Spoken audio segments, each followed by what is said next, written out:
పరిశుద్ధుడా దయగల మా స్వామి యేసయ్య, నీ బంగారు పాదములకై నీకు వందనాలు స్తుతులు ప్రభా. ఇప్పటి వరకు ఆరాధన అంతట్లో మీరు తోడుండి నీ నామానికి మహిమకరంగా ఆయన మీరు జరిగించుకున్న విధాన్ని బట్టి నీకు వందనాలు. రొట్టువాడిని మట్టివాడిని నిలబడుచుండగా కొద్ది నిమిషాలు నన్ను చిరు చోటును మరుగుపరచండి. మా నోటిని మీ బోరుగా వాడుకునండి. మా అందరికీ వినగలిగిన చెవులు గ్రహించిన దయచేయండి. నిరాత్మ వ్యతిరేకతను తిరుగుబాటు స్వభావం ప్రతి ఒక్క యాంటీ స్పిరిట్ని మీరు బంధించండి. ఈ స్థలంలో మీ ఆత్మచేత అభిషేకించండి. ఆయన చెప్పి ఉన్నారు మీరే ప్రభా. నిలబడి వారు మాత్రం మీరు కానీ మాట్లాడేది మీరు కాదు. ఆయా గడియల్లో పరిశుద్ధాత్మ దేవుడు మాట్లాడతారని చెప్పారు. పరిశుద్ధాత్మ దేవ మీరే నాతో మాతో మీరు మాట్లాడండి. మీ జ్ఞానంను మాకు నింపండి. మీ ఆత్మచేత అభిషేకించండి. మా సుబుద్ధి, సొంత జ్ఞానము, సొంత మాటలు ఎక్కడ ఎలుబడి చేయకుండా ఈ ఆత్మచేత నాతో మాతో మీరే మాట్లాడండి. మా హృదయాలకు కావాల్సిన వర్తమానం మాకు దయచేసి ఇప్పుడు బిడ్డలందరినీ నేను అలాగే మైక్ దొరికిన బిడ్డలందరూ కూడా గ్రహింపు దయచేసి గ్రహించుకున్నది చక్కని ఆయన జ్ఞానమును దయచేసి నీ ఆత్మచేత అభిషేకించి నీ నామానికి మహిమ ఘనత ప్రభావం మీరు పొందుకుని యేసుక్రీస్తు నామములో అడిగి వేడుకుంటున్నాం తండ్రి. ఆమేన్. మంచిదండి, మీ అందరికీ వందనాలు. మనందరం కూర్చున్నట్లయితే పరిశుద్ధ గ్రంథం నుంచి హెబ్రీయులకు రాసిన పత్రిక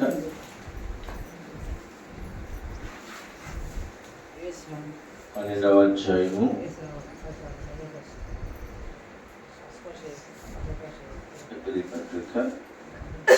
12వ అధ్యాయము 15వ వచనం నుంచి చదువుకుందాం. మీలో ఎవడైనను దేవుని కృపను పొందకుండా తప్పిపోవునేమో అనియు చేదైన వేరు ఏదైనను మొలచి కలవరపరచుట వలన అనేకులు అపవిత్రులైపోదురేమోననియు ఒక పూట కూటి కొరకు తన జ్యేష్ఠత్వపు హక్కును అమ్మివేసిన ఏశావు వంటి భ్రష్టుడైనను వ్యభిచారి అయినను ఉండునేమోననియు జాగ్రత్తగా చూచుకొనుడి. ఏశావు ఆ తరువాత ఆశీర్వాదం పొందగోరి కన్నీరు విడిచుచు దాని కొసరము శ్రద్ధతో వెతికినను మారు మనసు పొందని అవకాశం దొరకక విసర్జింపబడినని మీరు ఎరుగుదురు. చాలు, ఏం దొరకలేదండి. నాయనకి ఏడ్చాడంట. ఆ తర్వాత ఏడ్చాడంట. దొరికిద్దేమోనని వెతికేడట, కానీ విసర్జింపబడ్డాడు. మనము ఎలా ఉన్నామంటే కూలి కోసం, ఇంకో మాట కూలి అంటే వాళ్ళ కోపం వచ్చింది, డబ్బుల కోసం ఆదివారాన్ని నమ్ముకుంటున్నాం, నోటి మాటలు నమ్ముకుంటున్నాం, కొంతమంది శరీరాన్ని నమ్ముకుంటున్నారు, కొంతమంది వ్యర్థమైనవి అన్నీ విలువైన వాటిని అంతలో కనపడి అంతలో మాయమైపోయే డబ్బులు అశాశ్వతమైన వాటి కోసం అమ్మేసుకుంటున్నాం. అయితే ప్రియులారా, అక్కడ ఏశావు ఒక పూట కూటి కోసము జ్యేష్ఠత్వాన్ని అమ్ముకున్నాడు. అయితే తర్వాత పాపం దొరికిద్దని ఆశపడ్డాడు, కానీ అక్కడ దొరకలేదు. మరి మనము అనేక మార్లు ఎన్నో పర్యాయములు మనము దేవుణ్ణి అమ్ముకుంటూ ఉన్నాం. మన అవసరానికి కొద్దీ అమ్మేసుకుంటున్నాం, సమయాన్ని అమ్మేసుకుంటున్నాం. మరి అవకాశం మనకుందా? ఎప్పుడన్నా పరిశ్రమ చేసుకున్నాం. ఆయన అయితే దొరికిందేనని వెతికాడు. అసలు ఇప్పుడు వరకు మనం వెతుకుతున్నాం ఎప్పుడన్నా? ఏమంటే ఎప్పుడైనా వెతికాము అసలు? ప్రభా, నాకు స్థితి ఏంటి, మరి నేను ఎలా ఉన్నాను, నా స్థితి ఎలా ఉంది, నా పరిస్థితి ఎలా ఉంది అని ఏ రోజన్నా వెతుక్కుని ఆయన అంటున్నాడు, మీలో ఎవడైనాను దేవుని కృపయు పొందకుండా తప్పిపోయినేమోనని చేదైన వేరు ఏదైనా మొలచి కలవరపరచుట వలన అనేకులు అపవిత్రులైపోదురేమోనని. ఉన్నట్టు మనలో చేదైన వేర్లు ఏమైనా ఉన్నాయా? ఏంటి మళ్ళా చేదైనవి అనగా పవిత్రమైనవి, చెడ్డవి, మనవి కానివి, అత్యాశ. అన్నిటికంటే ముఖ్యంగా క్రైస్తవులు పోవాల్సింది అత్యాశ. అత్యాశ అంటే ఏంటండి తెలుసా? అత్యాశ, అతిగా ఆశపడటం. దేన్ని ఆశపడతాం? పక్కన తోడ కోసుకుంటే మనం ఏం కోసుకుంటాం? మెడ కోసుకుంటాం. పోయే దేవుడు తొడ కోసుకున్నవాడు, మెడ కోసుకున్నవాడా? పక్కింట్లో 24 inches టీవీ ఉంటే మన ఇంట్లో ఎంత ఉండాలి? 44 ఉండాలి. పక్కింట్లో ఎక్సెల్ ఉంటే మన ఇంట్లో ఉండాలి, ఎఫ్జెడ్ ఉండాలి. అత్యాశ. అత్యాశకు పోతే లాస్ట్ పోయేది మనమే, మన జీవితమే. మనం ఎప్పుడు కూడా ముందుకు సాగాలంటే దేవుడి వైపు చూడాలి. కలలు కనటం ఒక వంతు, దాన్ని నెరవేర్చుకోవటం ఒక వంతు. నెరవేర్పులోకి వచ్చేవారు ఎంతమంది ఉన్నాం? ప్రతివాడు కలగంటాడు, బిల్డింగులు ఉన్నట్లుగా, కారులో తిరిగినట్టుగా, ఉన్నతమైన స్థితిలో ఉన్నట్లుగా. అయితే ఆ కళని నెరవేర్చుకునేవారు ఎంతమంది? ఏమంటే కళ నెరవేర్పు నీ చేతిలో నా చేతిలో లేదు, దేవుని చేతిలో ఉంది. దేవుడు దయతోనే చేయగలం. మనం ఎంత సంపాదించినా దేవుని కాదనుకుని దేవుని విడిచిపెట్టి సంపాదన అంతా చిరు సంచులు వేసినట్లే.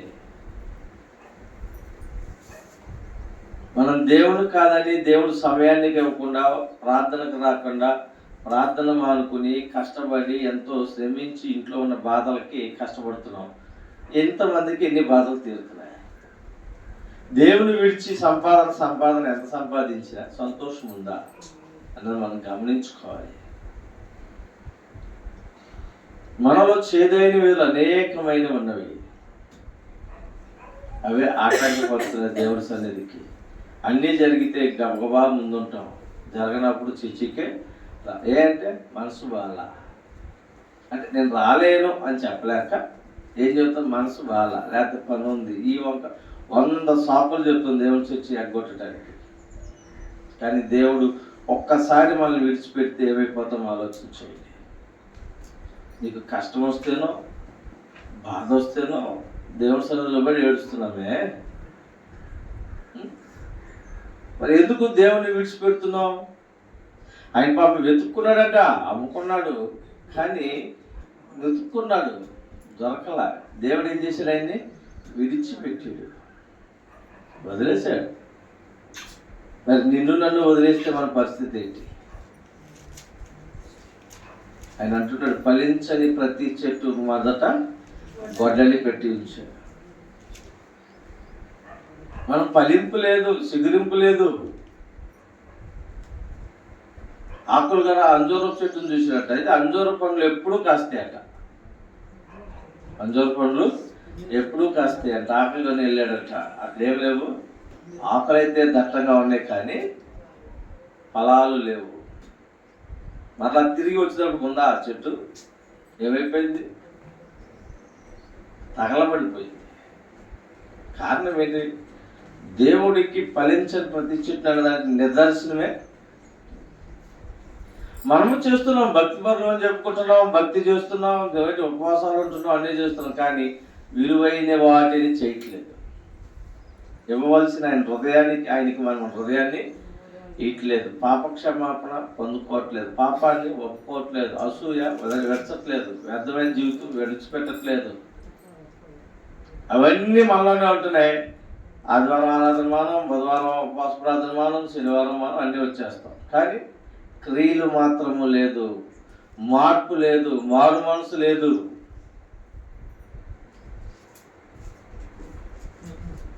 ఒక మనిషి కోసము దేవుని నమ్ముకోవటం వల్ల ఒక మనిషి కోసం చర్చికి రావడం అనేది వ్యర్థమైన ఆలోచన. నీ జీవితం కోసం నీవు దేవుని వైపు చూడాలి.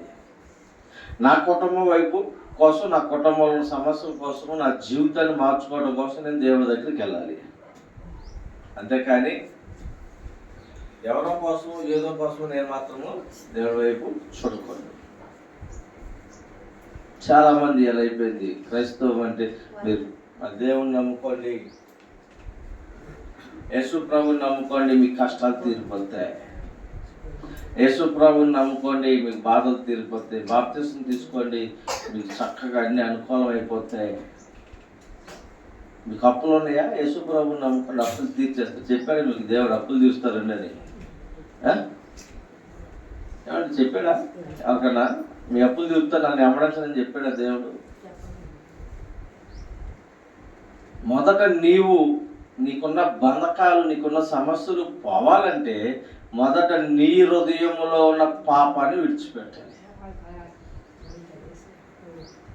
ఇలా ఎలా ఉందంటే, పెద్దలిచ్చిన ఆస్తి ఉండేటప్పటికి దేవుడు మమ్మల్ని బాగా దీవించి ఉన్న దాంట్లో తింటూ తిరుగుతూ మా దేవుడు మమ్మల్ని దీవించాడు అంటున్నారు. కానీ దేవుడు నీకు మితిమీరి ఆస్తి ఇవ్వడు. మితిమీరినది ఏది నీకు అవసరం లేని దానికి అవసరం కంటే ఎక్కువ ఒక పైసా కూడా ఇవ్వడు దేవుడైతే. దేవుడు చెప్తున్నాడు మాట, ఏ రోజు కీడు ఆ రోజుకి, ఏ రోజు సంపాదన ఆ రోజుకి, రేపటి గురించి రేపు చింతించుకుంటూ మీరు నన్ను వెంబడించారు, రేపటి గురించి మీరు ఆలోచన చేయొద్దని చెప్పాడు ఆయన. అంతేగాని మీ 10 తరాలకు కూడా సంపాదించుకోండి, నేను ఇస్తాను మీకు మీ పిల్లలకి పిల్లలకి సంపాదించుకోమని చెప్పలా. ఎందుకు? అత్యాశపోయింది మనమే.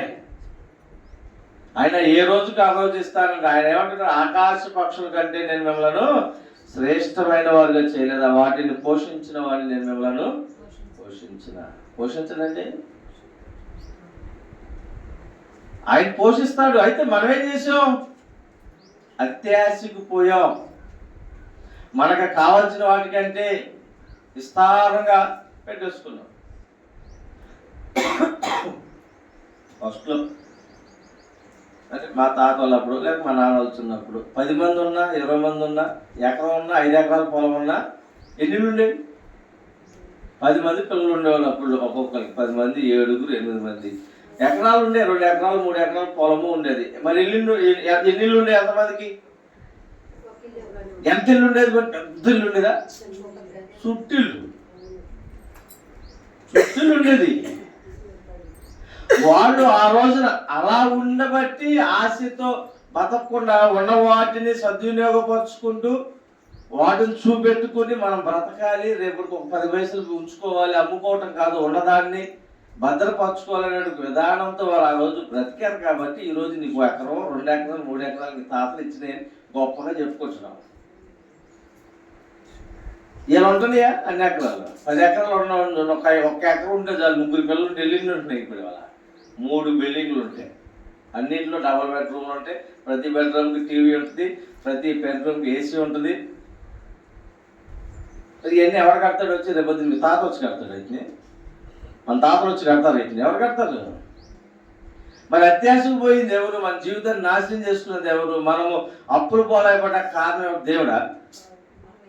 దేవుడే చెప్పాడండి, నువ్వు ఇల్లు కట్టుకుని 4 ఇల్లు కట్టుకుని 4 ఏసీలు పెట్టుకొని 4 టీవీలు పెట్టుకొని 4 కార్లు కొనుక్కో అని చెప్పాడా? ఈఎంఐలు ఎత్తున్నాను వెళ్ళండి రండి, బజాజ్ ఫైనాన్స్ నాదే ఏంటి, టీవీఎస్ ఫైనాన్స్ నాది, నేను ఇస్తాను వచ్చి తీసుకోండి అని చెప్పాడు దేవుడే ఉన్నా? ఎవరికి అది? ఎవరు వెళ్ళాం? మనమే ఆశలు అత్యాశలకు పోయి చేదేని వేరు. అదే సాతాను కూడా కావాల్సిందేం తెలుసా? మనం ఏ విషయంలో బలహీనంగా ఉన్నామో, ఏ విషయంలో లోపడతామో చూసి ఆ విషయాన్ని పదే మన ముందు రిపీట్ చేసి చూపిస్తూ ఉంటాడు. దా దా దా వెళ్ళాం. ఇప్పుడు గేలం పెట్టి ఎర్రబెట్టు ఏదో పెట్టి కొరమైన ముందు వేస్తా ఉన్నాం, పడతా ఉన్నా, రక్తం తింటుంది, వెళ్తా ఉంది. 2 సార్లు తింది, 3 సార్లు తింది, 4వసారి ఏమవుద్ది? దాన్ని నీడు తింటాడు 100%. మనం అదే చేస్తున్నాం. లోకాశకు లోబడిపోయాం, లోకంలో ఉన్న అందసందాలకు లోబడిపోయాం, ఈ లోకంలో ఉన్న ఘనతకు లోబడ్డాం. కానీ ఈ లోక ఘనత తాత్కాలికమైనది. ఇహలోకపు ఘనత అక్కడ ఉంది, పరలోక రాజ్యంలో ఉంది ఘనత. దానికోసం ప్రయాసపడాలి. దానికోసము ఈ వేసేదేని వేలన్నిటిని తీసుకుంటూ, శుద్ధి చేసుకుంటూ, పరిశుద్ధపరచుకుంటూ ప్రార్థన అనేటువంటి ప్రాకారము కలిగిన పట్టణం వలె ఉండాలి. ప్రాకారం లేదు. ఎవరి మాట మనం వినం, మన మాటే ఎన్నట్లుగా నటిస్తాం. ఎంత అడుగుతాం, అయ్యారు ఇటు చేద్దాం అనుకోండి, ఏంటి చెప్తాం, వింటావా? నాకేది నచ్చింది నేను అదే చేస్తా. 100% ఎదుటివాడి మాటని తురప్రాయంగా తీసేస్తాం. అవును ఆలోచన అడుగుతాం, అడగలేదు చెప్పలేదు అనకుండా ఉండడం కోసమే. అయితే రేపొద్దున ఇబ్బంది పాలయ్యేది మనమే. మొదట మనుషుల ఆజ్ఞ కంటే, మనుషుల ఆలోచన కంటే దేవుడి చిత్తం ఏమైందో అడగాలి. దేవుడి ప్రణాళిక మన పట్ల ఏమైందో అడగాలి. ఎంతమంది అడుగుతున్నాడు? దేవుడి ప్రణాళిక ఎంతమంది అడుగుతున్నాం?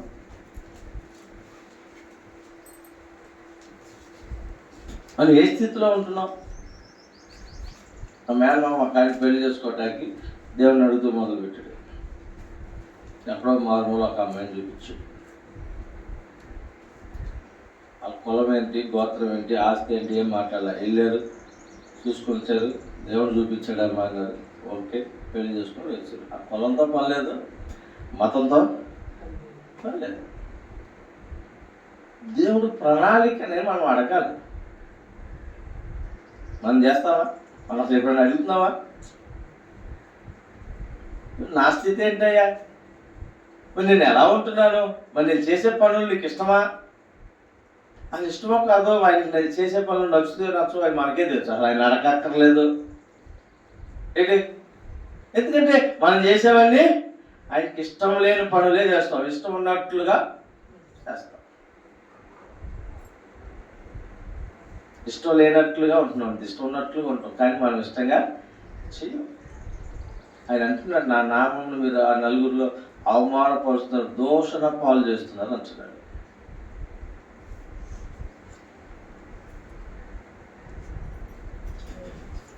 మరి విడ్డూరమైనటువంటి చేష్టలు, వింతైనటువంటి పనులు చేస్తున్నాం. పేరుకు మాత్రమే. ఇంకొకటి, పెళ్లికి చేసుకుంటున్నాం, అక్కడ మాత్రం పెద్ద బోర్డు ఉంటుంది, పరిశుద్ధ వివాహము. వివాహము అన్ని విషయములలో పరిశుద్ధంగా చేస్తున్నామండి. వివాహం ఉంటుందా? అల్లరితో కూడిన ఆటపాటలు వద్దు అని చెప్పాడు దేవుడు. ఆ పరిశుద్ధ వివాహంలో ఉండేది అవి. ఫస్ట్ 2 పాటలు పెడతారు, ఆలయంలో ప్రవేశించనన్నట్టుగా పెళ్లికి రండి. ఆ తర్వాత కండి ఏమింటున్నాం? దేవుడికి అదేనా విధేయత కలిగి మనం ఉండేది? చేదైన వేర్లు, ఇవన్నీ చేదైన వేర్లే. డైరెక్ట్గా చెప్పామనుకోండి, ఏందబ్బాయి ఇది ఒకరోజు నేను పెళ్ళికి వెళ్ళి పెద్దపాలి ఎక్కడో కాదు. వంతరిగాడి పెళ్ళికి వెళ్ళినప్పుడు ముందు రోజు వెళ్తే వాళ్ళు పాటలు పెట్టారు, సినిమా పాటలు పెడితే అని అన్నా. నేను అరే ఏంది ఇది అని అడిగితే ఇంకోడు వచ్చాడు, అన్నా ఉంటే ఉండు, లేకపోతే నువ్వు వెళ్ళిపో, రేపు పెళ్లి టయానికి రా, మేము ఏ పెడతాం అంటున్నప్పుడు ఇంక నేను వెళ్ళకుండా వచ్చేసి ఆడ వచ్చేది మేము వెళ్తున్నాను, నేను వెళ్తున్నాను లేదా రేపు వస్తాను పెళ్లి టయానికి వచ్చేసాను. అంటే ఏది ప్రాధాన్యత ఇస్తున్నాం? దేనికి ఇస్తున్నాం? మనం ఏం నేర్చుకుంటున్నాం? మనం అనుకున్న వారికి ఏం నేర్పుతున్నాం? మనం ఏది నేర్చుకోవాలి? మన ముందు పౌలు గారు ఆయన ఏమంటున్నాడు? వెనుకున్న వాటిని విడిచి ముందున్న వాటి కోసం ఎగిరిపడుతుంది. ముందుంది నా రాజ్యము, శాశ్వత కాలం ఉండేది అక్కడ. ఆ రాజ్యం వెతుక్కుంటూ వెళ్ళవలసింది పోయి వెనుకున్న వాటిని వెతుక్కుంటూ ఇదే ప్రపంచం, ఇదే ఆనందం, ఇదే సంతోషం అనుకుంటే రేపు వెళ్ళేది ఎక్కడికి? నిత్యరాజ్యంలోకి వెళ్తామండి. మరి ఏం నేర్చుకుంటున్నాం? మనం ఏం నేర్చుకుంటున్నాం? మనం వెనుకున్న వారికి, మన పక్కన ఉన్న వారికి ఏం నేర్పుతున్నాం? ఆయన అంటున్నాడు, నేను పరిశుద్ధుణ్ణి, మీరు కూడా పరిశుద్ధుని ఉంటున్నామండి. మన అవసరాల కోసం దేవుణ్ణి నమ్ముకుంటున్నాం, అన్నిటిని నమ్ముకుంటున్నాం. ఓపెన్గా చెప్పాలంటే సమస్తాన్ని అమ్మేసుకుంటున్నాం. చాలామంది ఈరోజు కిడ్నీలు అమ్ముకునే వాళ్ళు కూడా ఉన్నారు. దేనికోసం? సరదా కోసం అమ్ముకుంటున్నారా కిడ్నీ? నిజం చెప్పండి, డబ్బు కోసం అమ్ముకుంటున్నారా? డబ్బు కోసమే. ఆ డబ్బు ఎందుకోసం? అప్పు కట్టుకోవటం కోసం కిడ్నీలు అమ్ముకుంటున్నారు. అప్పు ఎందుకైంది? అంత మితి మీరిన ఆశ, మితిమీరిన ఆలోచన. ప్రతి మనిషికి అప్పు ఉంది. అయితే ఒక రైతులు కాడు ఒక 50,000 అప్పు చేశాడు. కారణం ఏంటి? ఒక 5 ఎకరాలు పొలం వేస్తే ఒక 50,000 అప్పు చేశాడు. అది రీజనబుల్. ఒక 50 లక్షలు అప్పు చేస్తే 5 ఎకరాలు పొలం వేసి వ్యవసాయం కోసమేనా? ఆ జీవితాన్ని అత్యాశదే మనలో చేదైన వేరు అవేనండి. కనపడిందల్లా కావాలి, చూసిందల్లా కావాలి. ఆదివారం వచ్చిందంటే ఎన్ని కావాలి? ఎగిరేది, పాకేది, ఇదేవి అన్నీ మనకే కావాలి. మరి అక్కించి వస్తే డబ్బులు మన ఆదాయం ఏమో. లేదా అంతకుముందు సినిమా వచ్చింది, శోభన బాబు మోహన్ బాబుతో. ఆస్తి మూరెడు, ఆశ బారెడు. ఉండలేమో బెత్తుడు, మన కోరికలేమో పోంతో తోకంత ఉన్నాయి. ఎక్కడి నుంచి వస్తే? కారణం ఎవరు? ఈ లగ్జరీ లైఫ్కి అలవాటు పడింది ఎవరు?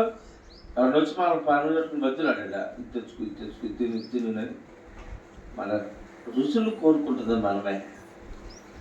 తాగినోడే కడతారంట దేని పన్ను. ఈరోజు మనం ఎలా ఉన్నామంటే కారణం దేవుడే మనల్ని అజ్ఞానంలోకి నెట్టేయలేదు, ఈ విషయంలోకి నెట్టేయలేదు. మనము సొంత నిర్ణయాలతో మన జీవితాన్ని మనమే పాడు చేస్తున్నాం. అదే ఆయన అంటున్నాడు, నీ పాడైపోయిన హృదయాన్ని ఎప్పుడైనా నాకు ఇవ్వక. రోజుకు పాడు చేసేసావు, మాటల్లా ఇకనైనాను నాకు ఇవ్వు, దాన్ని నేను బాగు చేస్తాను, నాకు అప్పగించు అంటున్నాడు. అప్పగించడానికి ఇష్టపడుతుంది. అప్పగిస్తామో మళ్ళీ ఇవన్నీ ఆజట ఇవన్నీ ఆయన అప్పు చెప్పేస్తే మళ్ళీ ఎన్ని వదిలేస్తే మనం బ్రతికేదట, రేపు మన కోరికలు తీరేదట, మనం అనుకునేది జరిగేయట. అట్టాగే నరకానికి కూడా వెళ్తామంట. అది 100% అంట. అంటే ఇది మన చేతుల్లో మనకి తెలిసి మన ఊపిరి దిగిపోతున్నాం మనమే. దేవుడు రాజ్యాన్ని కోల్పోతున్నాం, ఆయన ఆత్మను కోల్పోతున్నాం. మనలో ఉన్నటువంటి పరిశుద్ధాత్మ దేవుడు రోధిస్తూ వెళ్ళిపోవడానికి కారణం ఏంటంటే మన అత్యాశలే. చేదైన వేదన తీసుకోవాలి. మనలో ఏది లోపంగా ఉందో దాన్ని విడిచిపెట్టాలి. అలంకరించుకోవాలి, మితంగా అలంకరించుకోవాలి. మితంగా అలంకరించుకున్నామండి. ఎదుటి వ్యక్తి అంటే వేరేగా చెప్పట్లేదు నేను. ఆడవారిని చూసి ఏదో వేరే వ్యక్తి మనసు పాడు చేసుకుని నీ చుట్టూ తిరుగుతున్నాడంటే కారణం ఎవరు? నీ వ్యర్థమైన అలంకరణే, మితిమీరి నీ అలంకరణే.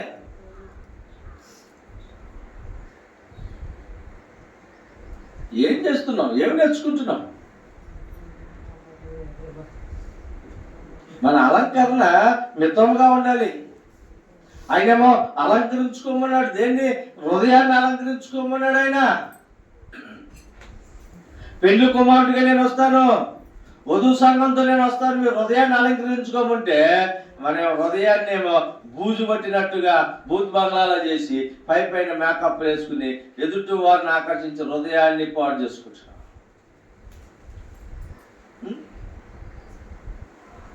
ఇవాళ వేస్తున్నారు డ్రెస్సులు, మా ఇంటి కొట్టుకాడు చూస్తాను నేను. రేపొద్దున వచ్చి వాడు ఎట్లా అన్నాడు, వీళ్ళు ఎలా అన్నారు, ఆ పనికి మనవాడు ఎట్లా అనరా? మన వస్త్రధారణ పర్ఫెక్ట్గా ఉంటే, మనం మాట్లాడే మాటలు మితముగా ఉంటే, మనం చేసే పనులు మితముగా ఉంటే ఎవరైనా మనం కదిలించేది? ఎందుకు కదిలిస్తారు?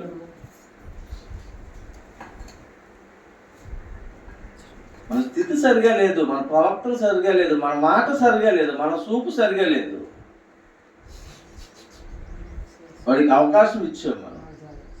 ఆయనకు అవకాశం ఇచ్చాను. నేను స్టార్టింగ్లో ఉన్నప్పుడు ఒకళ్ళు ఎదురు వచ్చి కూర్చున్న దగ్గర అంతకుముందు అమ్మ చెల్లెమ్మ అంటే చెల్లి అన్నా కూడా మాట్లాడేవాళ్ళు. ఏంటమ్మా అంటే మాట్లాడేవారు. కూర్చుని చటార్లు వేస్తూ ఎలాకోలంగా మాట్లాడుతూ కూర్చున్న దగ్గర నాకేమో సిరాకు వెళ్ళిపో. ఇంకా అప్పుడు ఏం చేయాలి నాకు పరిస్థితి అర్థం కాక ఏమి తీసుకెళ్ళి నాతో పాటు కూర్చోబెట్టుకున్నాను. ఏమి తీసుకెళ్ళమ్మా, నాకు పరిస్థితి ఎట్లా ఉంది, నువ్వు కూడా రా నాతో పాటు. తీసుకెళ్ళి ఏమి కూడా నాతో పాటు పక్కన కూర్చోబెట్టాను.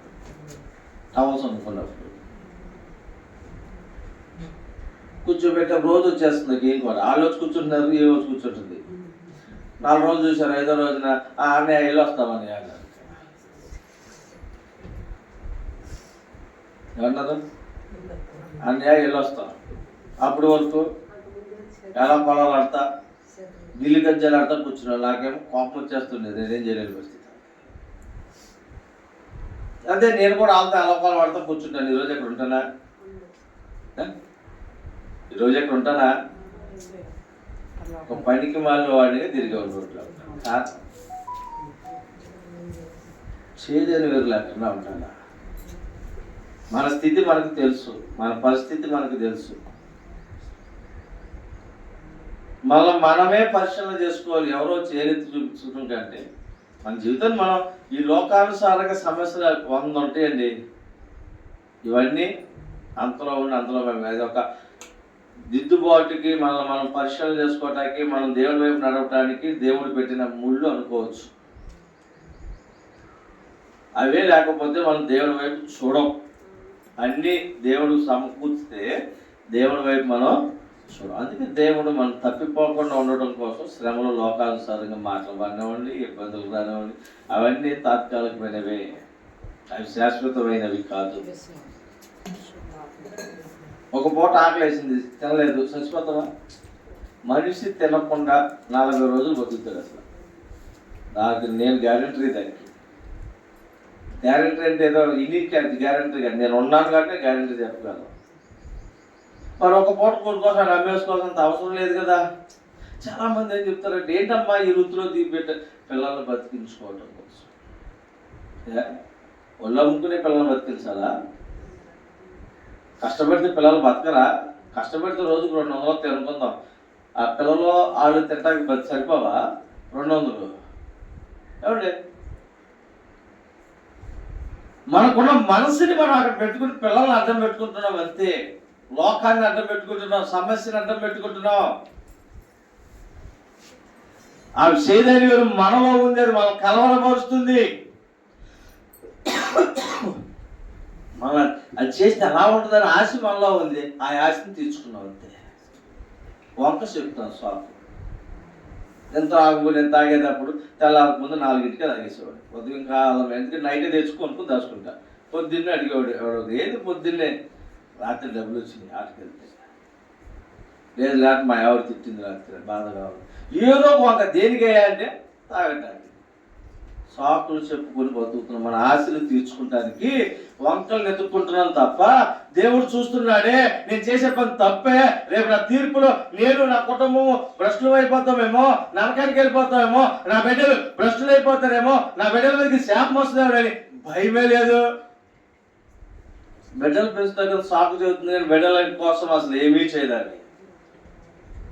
ఆడవారైనా మగవారు కావచ్చు, ఎవరైనా కానీ పాపం వైపు పరుగులు పెట్టేవారు బిడ్డలను భ్రష్టులు చేస్తారు. ఎందుకో తెలుసా? వాళ్ళు అడ్డమైపోతారు. ఇంట్లో భర్త ఉంటే భర్త అడ్డమైపోతాడు వాళ్ళకి. ఇంట్లో ఆయన ఒక త్రాగుబోతుని చేస్తారు. పిల్లలు ఉంటే పిల్లల్ని దౌర్భాగ్యాలు చేస్తారు. డబ్బులు ఇచ్చి పంపించేసేసి యథవార్కంగా తయారు చేస్తారు. కేవలం ఇంట్లో తల్లిదండ్రులే బిడ్డలు నాశనం అయిపోవడానికి కారణం. బిడ్డలు భ్రష్టులు అవుతారంటే తల్లిదండ్రులే. వీళ్ళ కోరికలు తీర్చుకోవడానికి, వీళ్ళకున్నటువంటి వ్యర్థమైనటువంటి ఆశలు తీర్చుకోవడానికి చేదైన వేరులని పెంచి పోషిస్తున్నారు వీళ్ళే. వాటిని దేవుడేమో ఉన్నాయేమో తీసేసుకొని అని చెప్తున్నాడు. మనం పెంచుకుంటూ వాటికి వేర్లు ఇంకొంచెం వేర్లు పెంచుకుంటూ వెళ్తున్నాం. రేపొద్దున భ్రష్టులైపోయేది మనము, మన వంశవాళి. జాగ్రత్త, వాటి నుంచి విడిపించబడాలి. ఆయనకి దగ్గరగా ఉండాలి. ఆయనకి ఏమంటూ ఉన్నాను ఏంటంటే, మీరు దేవుడి కృపను పొందకుండా తప్పిపోదురేమో. ఇప్పటికైనా తప్పిపోయావు ఎన్నో మార్లు, ఇప్పుడైనా నువ్వు సరి చేసుకుందాం. ప్రభు నాలో ఉన్న సేదైన వేరు నేను తీసుకుంటా. ఇక మీదట నేను ఎన్నటికీ ఆ సేదైన వేరు వైపు, లోకం వైపు, అత్యాశ వైపు, లోకాశల వైపు నేను చూడనయ్యా అని ప్రతి ఒక్కరూ దేవుడి సన్నిధిలో ప్రార్థన చేసుకుందాం, నిబంధన చేసుకుందాం. ప్రభా కనికరించండి నాయనా. నేను ఇప్పుడైనా నీ సన్నిధిలో పెనుగులాడుతానయ్యా. నా పాపపు జీవితం నుంచి విడిపించు, నా వ్యర్థమైన జీవితం నుంచి విడిపించు ప్రభు అని ప్రతి ఒక్కరు ప్రార్థన చేసుకుందాం. ఈ కొద్ది మాటలు దేవుడు దీవించును గాక. ప్రతి ఒక్కరు ప్రార్థన చేసుకుందాం. పరిశుద్ధుడా, మహోన్నతుడా, దయగల మా స్వామి, మా యేసయ్య, నీ బంగారు పాదములకే నీ కొందనాలయ్యా. ప్రభువా, అత్యాశకు పోయి మా జీవితాన్ని మేమే నవ్వులు పాలు చేసుకుని నీ మీద నెట్టేవారిగా, నాకు దేవుడు ఏం చేశాడు అని అడిగేవాడిగా నేను ఉంటున్నాను. బాగా కష్టం వచ్చే బాధ నిబంధన నిందలు వచ్చినప్పుడు ఈ సన్నిధిలో పడి ఏడ్చేడ్చి దొల్లు ఏడుస్తున్నాం. కార్యం జరగగానే మరలా నిన్ను విడిచేస్తున్నాం. మరలా కార్యం జరగకపోతే నాకు దేవుడు ఏం చేశాడు? మనుషుల మీద అలుగుతున్నాం, సేవకుల మీద అలుగుతున్నాం, నీ మీద అలుగుతున్నాం. ప్రభా అయ్యా, నేను ఎవరి మీద అలగటానికి వీల్లేదు. నేను నీ వైపు చూడాలి. నిన్ను చూడటమే నా లక్ష్యం, నీ రాజ్యమే నా గురి. నా వ్యర్థమైన జీవితం నుంచి ఈ రోజే విడిపించండి అయ్యా. పొట్టు ఎంత ఉన్నా ఉపయోగం లేదు, గట్టి గింజలు 4 ఉన్నా ఉపయోగపడతాయి. నేను మమ్మల్ని గట్టి గింజలుగా చేయండి, మంచి గోధుమలుగా చేయండి. పొట్టులా ఉండటానికి వీల్లేదు, ఎగిరిపోయేవాడు ఉండటానికి వీల్లేదు. పొట్టు ఎగిరిపోయింది, ఏదో ఎగిరిపోయింది. ఉన్న వాటినైనా జాగ్రత్త పరచుకోండి. మంచి గింజలుగా మార్చండి, మంచి గోధుమలుగా నలుగురికి మాదిరికరంగా మేము జీవించాలి. నలుగురికి ఉపయోగపడేవారిగా మేము ఉండాలి. అటు కృపను నాకు మాకు ఇప్పుడు బిడ్డలందరినీ మీరు దర్శించు, మీ ఆత్మచేత అభిషేకించండి. ఎవరైతే నిజంగా ఒప్పుకొని విడిచిపెడుతున్నారో వారి హృదయాలని కార్యాలు జరిగించి ఈరోజు ఆరాధనంతట్లో మీరు తోడుని ఈ నామానికి మహిమకరంగా మీరు జరిగించు. ఎత్తుబడిన వాటికి మొదలు నీరు కట్టి ఫలింపు దయచు. యేసుక్రీస్తు నామములో అడిగి వేడుకొంచున్నాం. ఆమేన్. మంచిది. అందరికీ వందనాలు.